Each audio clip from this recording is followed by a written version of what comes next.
말씀 씨앗을 심어요. 사랑하는 친구들, 말씀 씨앗 시간이에요. 오늘 말씀은 마가복음 5장부터 6장까지 말씀이에요. 다 함께 말씀 씨앗 심을게요. 마가복음 5장. 예수님과 제자들이 호수 건너편 고라사 지방으로 갔습니다. 예수님께서 배에서 내리시자 더러운 귀신이 들린 어떤 사람이 무덤에서 나와 예수님을 만났습니다. 이 사람은 무덤 사이에서 살고 있었는데 그 누구도 그를 묶을 수 없었고 쇠사슬로도 묶을 수 없었습니다. 여러 번 쇠고랑과 쇠사슬로 그를 묶어 보았으나 그는 쇠사슬도 끊고 쇠고랑도 부수었습니다. 아무도 그를 당해낼 수 없었습니다. 그는 밤낮으로 무덤과 산을 돌아다니며 소리를 지르고 돌로 자기 몸에 상처를 내곤 하였습니다. 귀신 들린 자가 멀리서 예수님을 보고 달려와 엎드려 절을 하였습니다. 그리고 큰 소리로 가장 높으신 하나님의 아들이신 예수님, 저와 무슨 상관이 있으십니까? 제발 저를 괴롭히지 마십시오 하고 외쳤습니다. 그것은 예수님께서 더러운 귀신아 그 사람에게서 나오너라 하고 그에게 말씀하셨기 때문이었습니다. 예수님께서 그에게 물으셨습니다. 내 이름이 무엇이냐? 그가 대답했습니다. 레기온입니다. 이는 우리의 수가 많기 때문에 붙여진 이름입니다.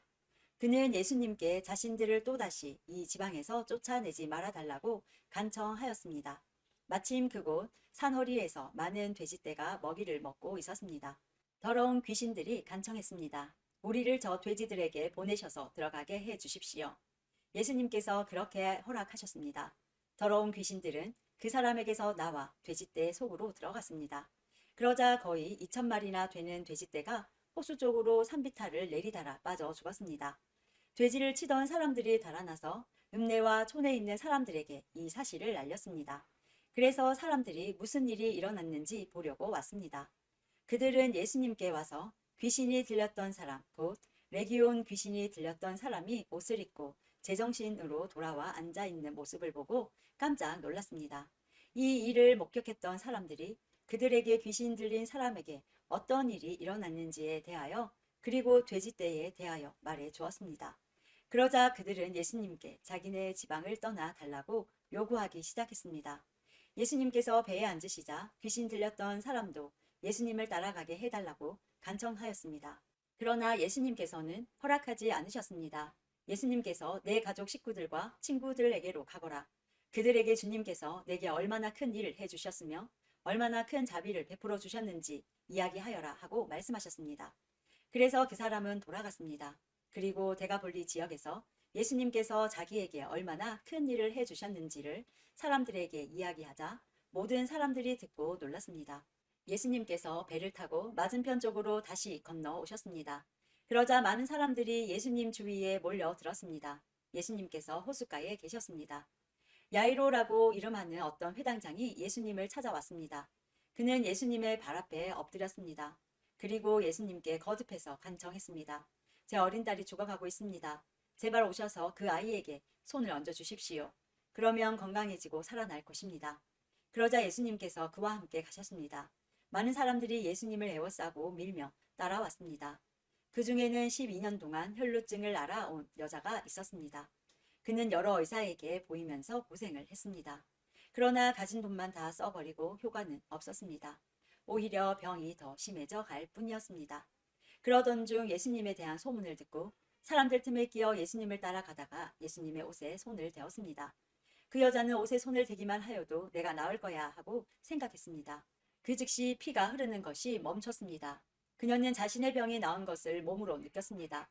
바로 그때 예수님께서 자신에게서 능력이 나가는 것을 느끼셨습니다. 그래서 돌아서서 물으셨습니다. 누가 내 옷을 만졌느냐? 제자들이 말했습니다. 사람들이 애워싸고 밀치고 있는데 누가 손을 대었다고 말씀하십니까? 그러나 예수님께서는 손을 댄 여자를 찾으려고 둘러보셨습니다. 여자는 자기에게 일어난 일을 알고서 두려워 떨었습니다. 여자는 예수님의 발 앞에 엎드려 절하며 모든 사실을 말씀드렸습니다. 예수님께서 여자에게 딸아, 내 믿음이 너를 낫게 하였다. 안심하고 가거라. 그리고 건강하게 지내라 하고 말씀하셨습니다. 예수님께서 계속 말씀하고 계실 때 회당장이 집에서 사람이 와 회당장에게 말했습니다. 따님이 죽었습니다. 왜 예수님을 계속 번거롭게 하십니까? 그러나 예수님께서는 이 말을 무시하시고 회당장에게 두려워 말고 믿기만 하여라 하고 말씀하셨습니다. 예수님께서는 베드로와 야고보 그리고 야고보의 동생인 요한 외에는 아무도 따라오지 못하도록 하셨습니다. 그들이 회당장의 집에 도착해 보니 몹시 소란스러웠습니다. 많은 사람들이 크게 소리를 내며 울고 있었습니다. 예수님께서 들어가셔서 사람들에게 어째서 소란을 피우며 울고 있느냐? 이 아이는 죽은 것이 아니라 자는 것이다 라고 말씀하셨습니다. 사람들은 예수님을 비웃었습니다. 예수님께서는 사람들을 모두 내보내시고 아이의 부모와 제자들과 함께 아이가 있는 방으로 들어가셨습니다. 그리고 아이의 손을 붙잡고 달리다굼이라고 말씀하셨는데 이는 번역하면 어린 소녀야 일어나라는 뜻입니다. 그러자 12살 된 소녀는 즉시 일어나 걷기 시작했습니다. 이것을 보고 사람들은 놀랐습니다. 예수님께서 아무에게도 이 일을 알리지 말라고 엄하게 말씀하셨습니다. 그리고 아이에게 먹을 것을 주라고 말씀하셨습니다. 6장. 예수님께서 거기를 떠나 고향으로 가셨습니다. 제자들도 예수님을 따라갔습니다. 안식일이 되자 예수님께서 회당에서 가르치기 시작하셨습니다. 많은 사람들이 예수님의 말씀을 듣고 놀라워하며 말했습니다. 이 사람이 어디서 이런 것을 얻었을까? 이 사람에게 있는 지혜는 어떤 것인가? 이 사람이 손으로 일으키는 기적은 어떤 것인가? 그는 목수가 아니냐? 그는 마리아의 아들이고 야고보, 요새, 유다, 그리고 시몬의 형이 아니냐? 그의 누이들도 우리와 함께 있지 아니하냐? 그러면서 사람들은 예수님을 배척했습니다. 예수님께서 그들에게 예언자가 고향과 친척과 자기 집을 제외하면 어느 곳에서나 존경을 받는다라고 말씀하셨습니다. 예수님께서는 몇 명의 환자에게 손을 얹어 고쳐 주셨을 뿐 많은 기적을 일으킬 수 없었습니다. 예수님께서는 그들이 믿지 않으며 놀라셨습니다. 그 후 예수님께서 마을을 두루 다니시며 가르치셨습니다. 예수님께서 12제자를 불러 2사람씩 보내기 시작하셨습니다. 그리고 그들에게 더러운 귀신을 쫓는 권세를 주셨습니다. 예수님께서 제자들에게 명하기를 여행할 때는 지팡이 외에 아무것도 가지고 다니지 말고 빵이나 가방도 가지지 말며 주머니에 돈도 넣어 다니지 말라고 하셨습니다. 또한 신만 신고 옷도 2벌씩 갖지 말라고 하셨습니다. 예수님께서 이어서 말씀하셨습니다. 어느 집에 들어가든지 마을을 떠날 때까지 거기 머무르도록 해라. 너희를 받아들이지 않거나 말씀의 귀를 기울이지 않으면 그곳에서 나올 때 신발에 묻은 먼지를 털어버려서 그들에게 증거로 삼아라. 제자들은 가서 사람들에게 회개하라고 전하였습니다. 또 많은 귀신들을 쫓아내고 많은 환자들에게 기름을 부어 병을 고쳐주었습니다. 예수님의 이름이 널리 알려져서 헤롯 왕도 예수님의 소문을 들었습니다.